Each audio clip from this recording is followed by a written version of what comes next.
Hello, my name is Andy and I am the Village Idiot. I'm armed with a car and a GoPro and an unhealthy amount of time on my hands. I'm using that time to attempt to visit every civil parish in England. You're watching the Selby series.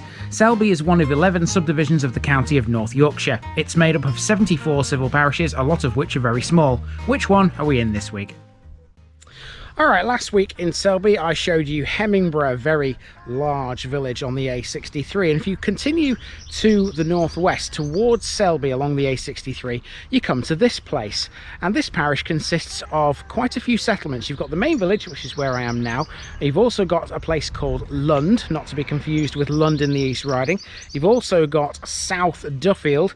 Anyway, this parish is called Cliffe.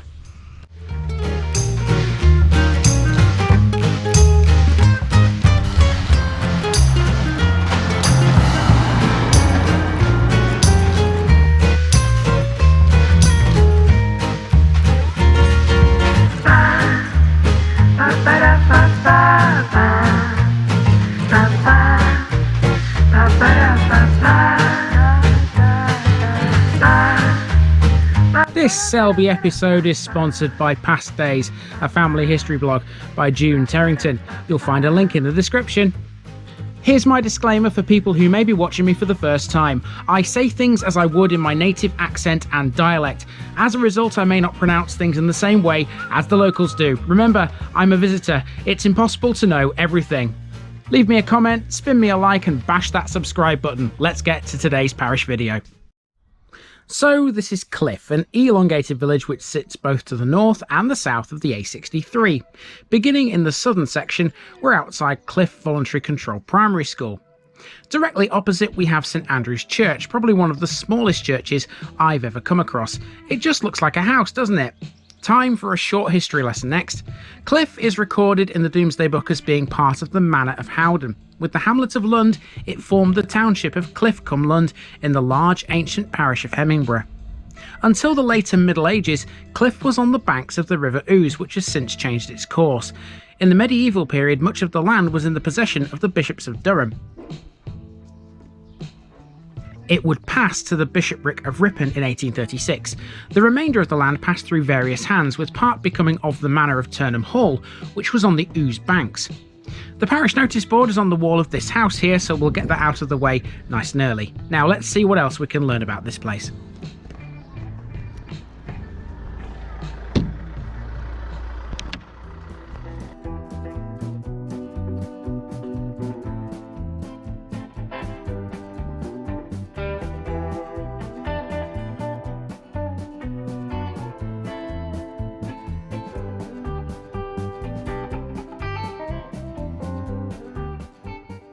You can catch a bus to Cliffe, although this wasn't the easiest bus stop to understand. A little bit of research told me the same 3 services as in Hemingbrough stop here. Next up we have an independent butcher's shop. This is GF Senior & Sons, occupying the white house you see before you. I love finding these, too many chain stores and supermarkets around these days. This southern end of Cliffe is its oldest part. It's more closely built up than the northern end, but in general the 18th century and later houses are loosely grouped along it. At this southern end, the village street runs from east to west along a ridge of elevated ground overlooking the former course of the River Ouse. It was presumably this slope down to the river which gave the village its name. It was perhaps after the river changed course that the village was extended northwards.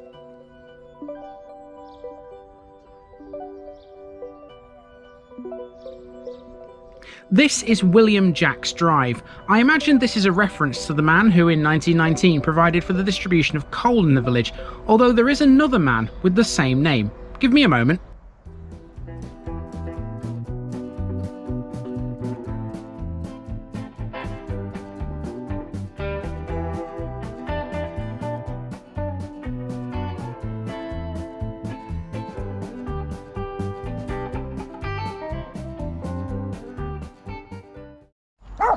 Now if you continue down this road you will eventually hit the A63, but our route is not going this way.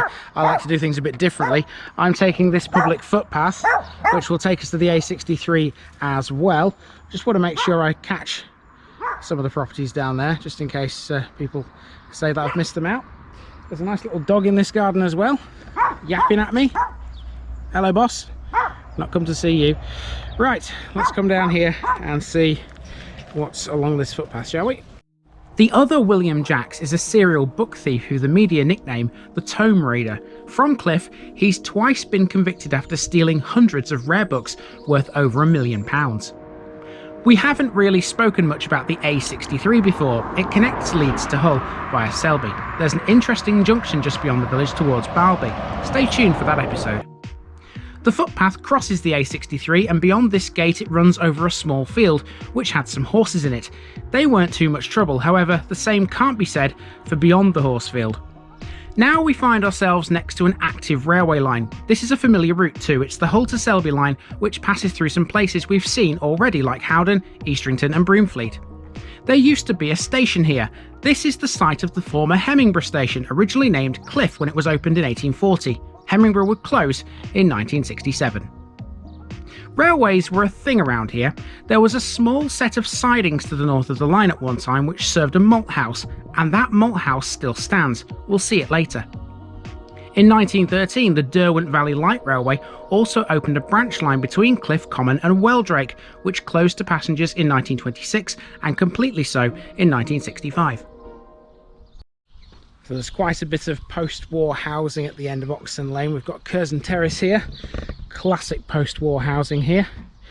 And once we've got beyond this, there's a playing field to walk across.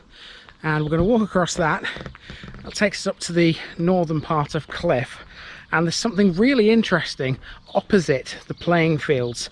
Something which you wouldn't know was there unless you had some sort of prior research, which I did. And it's one of quite a number of these things in this area. So this is the playing field. There's football pitches and tennis courts here as well as a play area. As we cross the playing field, I'll tell you a story I found. Cliffe holds a sports related record. In 1922, a man named Jennings Tune produced arguably the greatest bowling feat in any recorded cricket match. In the match against Eastrington, the Cliffe bowler took all 10 wickets. Tune's feat was special. He did it within 5 overs without conceding a single run, and all 10 batsmen were bowled. That's quite the amazing feat, and you'll find his name in the Guinness Book of Records. We've now crossed the playing field, traversed a small footpath, which thankfully was not as bad as the one by Old Millfield Drain, and we're back on York Road, heading for that landmark I mentioned. This northern section of Cliffe runs for about half a mile from the level crossing up to Cliffe Common. Because of its strung out nature, Cliffe often used to be called Long Cliffe. Okay, this wasn't easy to find. This actually is a public footpath, but it runs through a farmyard. And the only way I knew I was in the right place was because of what I could see in front of me. If I turn the camera around, you'll see what I mean. Now that might just look like a field to you, but that's definitely not a field. That's an airstrip. And the giveaway, you can see on the left hand side of that airstrip, there's a windsock looking a little bit battered. It's certainly not the best one I've ever seen. There are plenty of these little airstrips around this part of Selby. There's at least 3 within Cliffe Parish itself, and this one is actually called Cliffe Airstrip. I wonder what lands on here. Now, Cliffe Airstrip is used privately. There's a number of them in this area, and they're mostly, it seems, grassed as opposed to concrete. Breeton Airfield isn't far away either. Now we're going south again to rejoin the southern end of the village, and there's still a few things to pass on the way. We still have to see a pub, a shop and a village hall. We've also got an old chapel too. This was recently on the market, but it is no longer. As well as this, Cliffe once had a Wesleyan chapel built in 1825. It was closed in 1968 and demolished by 1973. Cliffe has one pub. This is the New Inn, and it's the only one within the parish. Cliffe Common used to have the Railway Inn, which started life as the Station Inn, and it closed in the 1930s. There's a small shop almost next door. The village used to have a post office, but it closed in 2007. We're heading for Cliffe Village Institute, which was built in 1924 as a World War I memorial. The building was destroyed by fire and subsequently replaced on the same site in 1928 by the current building. After World War II, its status was extended and it now stands as a memorial for both wars.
So let's go for a drive around the rest of Cliffe Parish before we end up in South Duffield. This begins with a trip through the tiny hamlet of Lund before we come to Cliffe Common, an area of great importance to Cliffe's industrial past. That's an industry that included Whitemoor Mine, which was developed in the 1970s as part of the Selby coalfield. After closure in the 21st century, the above-ground site was redeveloped as Whitemoor Business Park.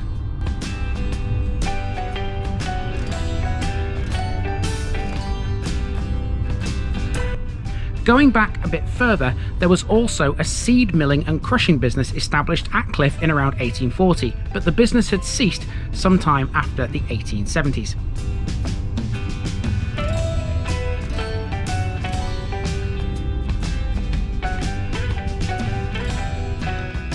By the 1890s, maltings had been established at Cliffe and also at Cliffe Common, near to the railway line, and both remained in business into the second half of the 20th century.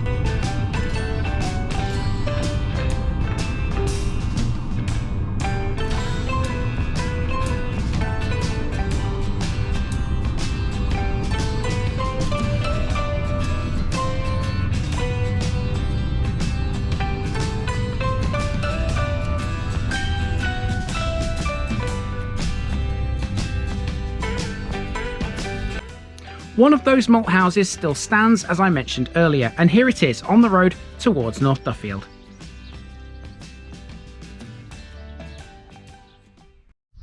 So here we are in the village of South Duffield to finish off the parish of Cliffe. Now, one thing I noticed about this place as I was driving into it is it has an old windmill. I'm hoping to get up close and personal with that. This is a lovely circular walk. It's a great big long curve, and there's a footpath which links the two sort of ends together, so it forms like a letter D.